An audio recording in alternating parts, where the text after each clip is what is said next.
nous, on a confiance parce qu'on sait qu'il a un homme de parole, que ce qu'il a dit, beaucoup de choses vont être réalisées pour les personnes en situation de handicap. Breaking news. Breaking news. Breaking news.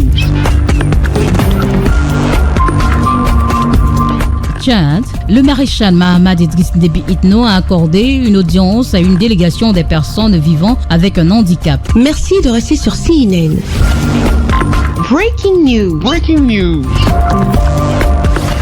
Le président de la République du Tchad, le maréchal Mahamad Idriss Déby Itno, a accordé une audience à une délégation des personnes vivant avec un handicap, conduite par le président du réseau des personnes handicapées du Tchad, M. Ngalmay Moussa. Les échanges ont porté essentiellement sur l'intégration à la fonction publique et la réinsertion sociale des personnes handicapées. Le sort de personnes vivant avec un handicap ou celui de toute autre personne vulnérable et au premier chef, le président de la République, chef de l'État, maréchal Mahamad Idriss Déby Itno. Et pour témoigner l'attention qu'il accorde à ses frères et sœurs vivant avec un handicap, une audience leur a été accordée. La rencontre se tient en présence de la ministre de l'Action sociale ainsi que les proches collaborateurs du président de la République. À l'ordre du jour, discuter de vive voix et sans protocole de la situation de cette frange de la population, tout comme de leurs attentes. Au sortir de l'audience, une impression de satisfaction se dessine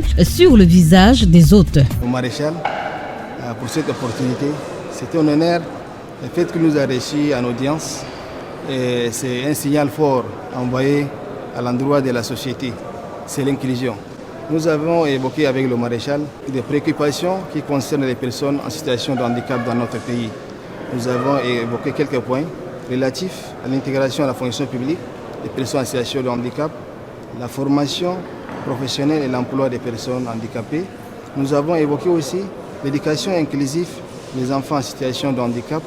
Nous avons aussi évoqué avec le maréchal les différentes recommandations issues du dialogue national inclusif et souverain, notamment la création de l'Agence nationale de protection et de promotion des droits des personnes handicapées, sans occulter les nominations, que ce soit les postes électifs et nominatifs. Je crois que ces différents points, nous les avons évoqués avec le maréchal et au retour, nous sommes rassurés parce qu'il a donné comme réponse à ces différentes préoccupations. Certaines préoccupations, le maréchal avait instruit sur place qu'on doit prendre ces préoccupations en compte.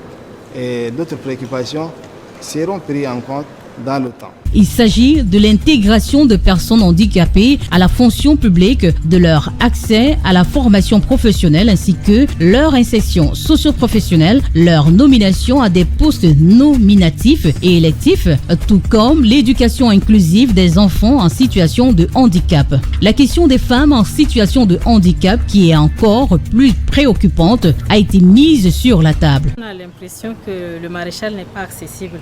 Mais ce matin, nous l'avons trouvé accessible, ouvert à nos doléances. Nous, on a confiance parce qu'on sait qu'il a un homme de parole, que ce qu'il a dit, beaucoup de choses vont être réalisées pour les personnes en situation de handicap. Ça, c'est en général et particulièrement les femmes en situation de handicap. Il nous a rassurés aussi qu'il ne savait pas que les femmes en situation de handicap étaient dans telles de situation. Mais à nous écouter ce matin, il a dit que vraiment, si nous, on n'était pas arrivés, il ne saura pas que de telles choses se passent et que les femmes handicapées sont dans de telles conditions.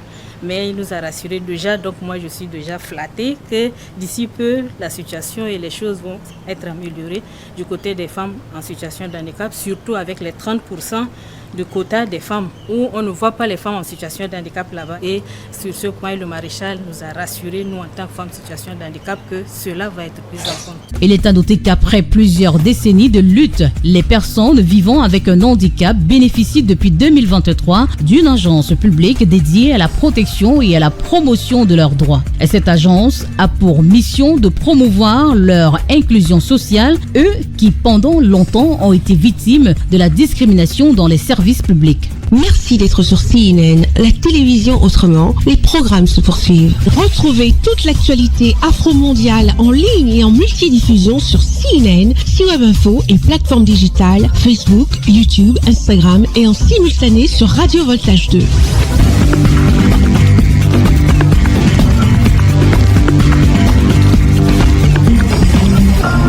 Breaking Breaking News sur CNN.